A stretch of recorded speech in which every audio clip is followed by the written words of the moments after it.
Hey guys, my name is Sandy. I'm a licensed realtor here in the Central Florida area. Today I want to do a video for you on 5 tips on how to get your home sold fast and quickly and still for market value or for top dollars.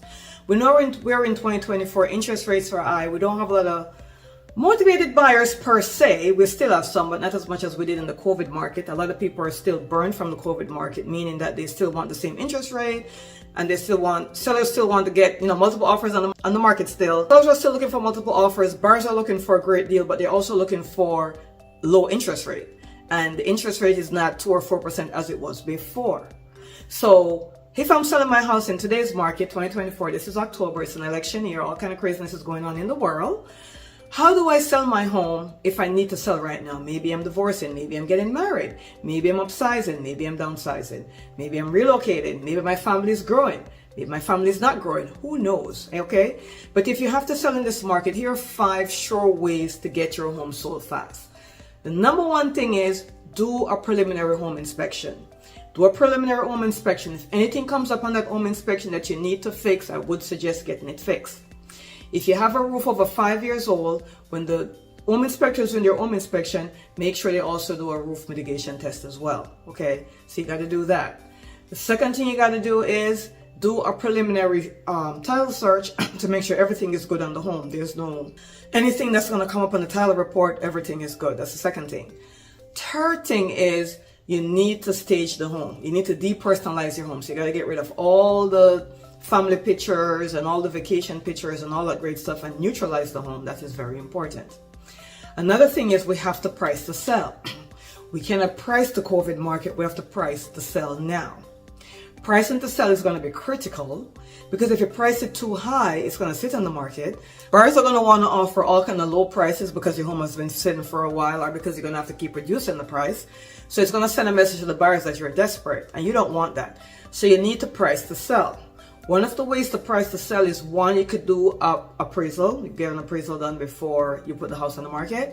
Or if you're working with a realtor, they give you a comparable market analysis, which you could compare comparable market analysis to your appraisal report, see which one you want to go with. If you're working with a realtor, they're going to price it to sell. They're going to help you to price it to sell. Do not use a realtor do not go get yourself involved in this situation. I'm going to tell you what it is. If a realtor come to you and you say, okay, I need $450,000, that's it. That's my bottom line. And the realtor is like, okay, I'll have my commission on top of that. That's probably going to overprice your property. So you don't want to do that. And that's something that's done a lot. You want to price it to sell and you want to book in that realtor fee and see if that's something you can afford to do. Because if a realtor is putting their commission on top of the market value, then it's going to overprice the property. You're still going to go into negotiations and you still might end up at a price that you don't want. So if the market value for your home is at $450 and you're going to pay a real estate fee, make sure that's also baked into what you're doing. Super, super important. Okay. Curb appeal is going to be very, very important, right? Because everything is being shown on the internet. People are actually going to the internet first. So if you're selling the market, if you're doing on market, meaning you're going to put the property in the market for sale and you're doing on market, then pictures are going to be super important. So you want to make sure you stage the home and you want to make sure the pictures are professional. If you have a realtor, they will obviously do professional pictures, I hope. If you're doing it by yourself, then you want to hire a professional photographer and you want to stage the home and take the pictures at that time. Now, when the home goes on the market, the freshest time to sell a home is when it first hits the market. So you got to time, believe it or not, in this market, we have to time exactly what we want to put on the market. I typically like to do a Thursday, put it on the market and put coming soon and do an open house that Sunday and let everybody come to the open house that particular Sunday. Why? Because then you could stage the home exactly how you want it to be staged. If you're competing with new construction home in your area, that's going to be the best way to sell it. And you don't have to worry about living in it and having it staged because you're going to move your family out of it for that one day for the open house. You're going to have everything set up exactly right. You're going to have it completely staged as a model home. And you're going to do the open house that particular Sunday. And hopefully if everything is done right and you put it out to social media and all that great stuff, and if you have a realtor, they market it for the open house, then you should have quite a few people coming through the open house that day. And the purpose of that is to get as many offers as possible, right? So that you don't have to do all these appointments for different showings and all that great stuff.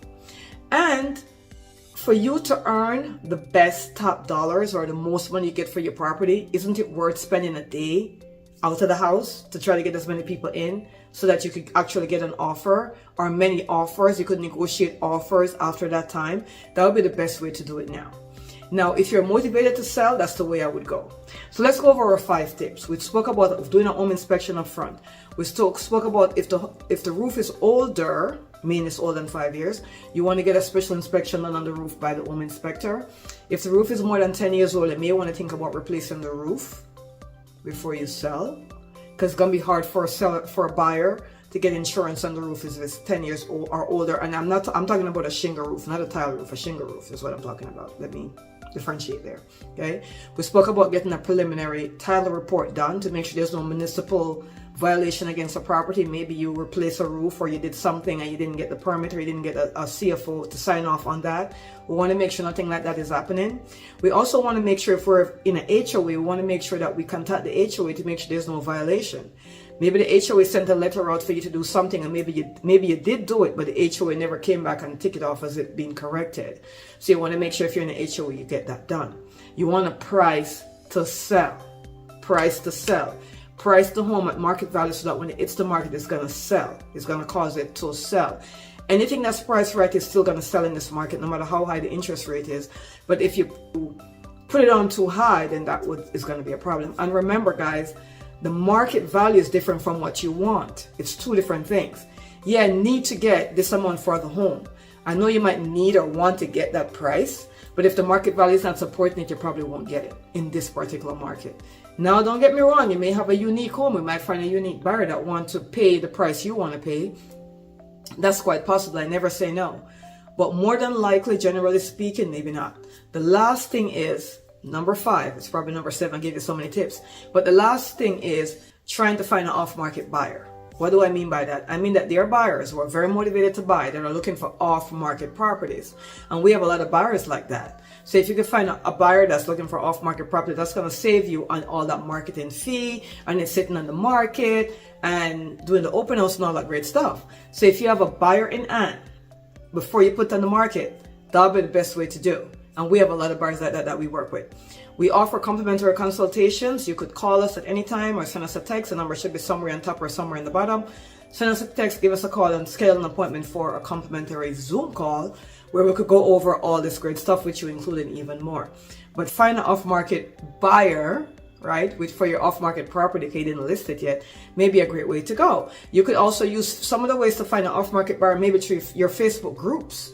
So if there's a Facebook group in your community, you could say, hey, I'm thinking of selling, or any of you guys thinking of buying, or maybe you may have a relative or a friend that's looking to buy in the area. I'm thinking of selling.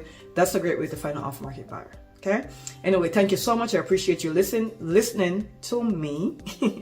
Again, this is Sandy. I'm in the Central Florida area. Remember to like our channel. Click on the little notification bell so you'll know every time we produce a video, because we're always producing tons of videos all the time, and we have very important content, guys. All right. So thank you so much, and I'll see you on the next video.